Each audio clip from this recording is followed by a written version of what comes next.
Morning everyone. Nandito po tayo ngayon sa umagang ito. Tayo ay nagkakatipon sa lugar na ito una upang magpasalamat ng sama-sama sa Panginoon sa kanyang mabiyaya, pagbibigay sa mag-asawang Margaret Ann ng kanilang anak na si Anya or Anya Margot.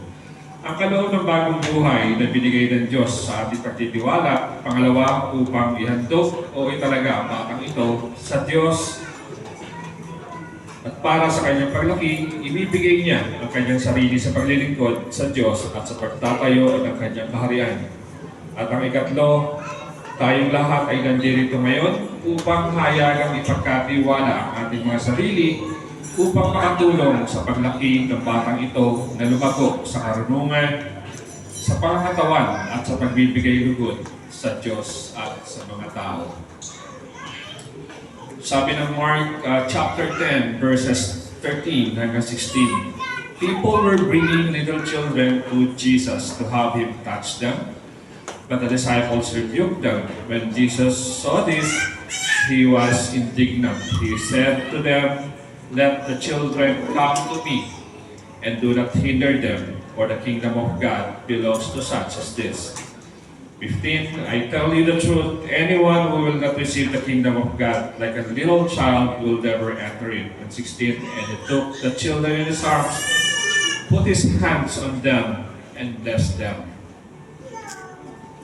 Katulad ng pagbabawal ng mga disipulo sa mga bata, dear parents, relatives, and friends, the Lord is annoyed with us today when our words, attitudes, or action drive children away from the Lord Jesus Christ.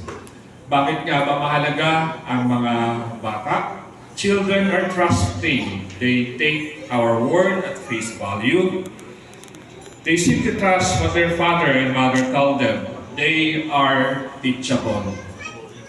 We all need teachability, humility, and simple trust in order to enter the kingdom. Jesus said that people should believe in Him with this kind of trusting, childlike faith. We do not have to understand all the mysteries of the universe. It should be enough to know that God loves us and provides forgiveness for our sins. This doesn't mean that we should be childish or immature in our faith. It means that we should trust God with a child's simplicity and purity.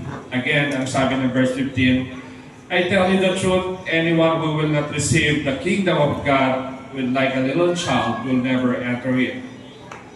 How can we receive the kingdom of God like a child? Jesus doesn't ask to put aside our experiences, but He does require a change of attitude. Our lifetime of self-improvement and self-sufficiency won't work when we stand before the sovereign God.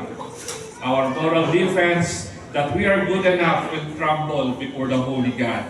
To enter the kingdom of God, we have to lay aside our pride and pretension of being a self-made man. Coming to Jesus means accepting His goodness on your behalf, confessing your need for Him, and committing your life to His tender guidance.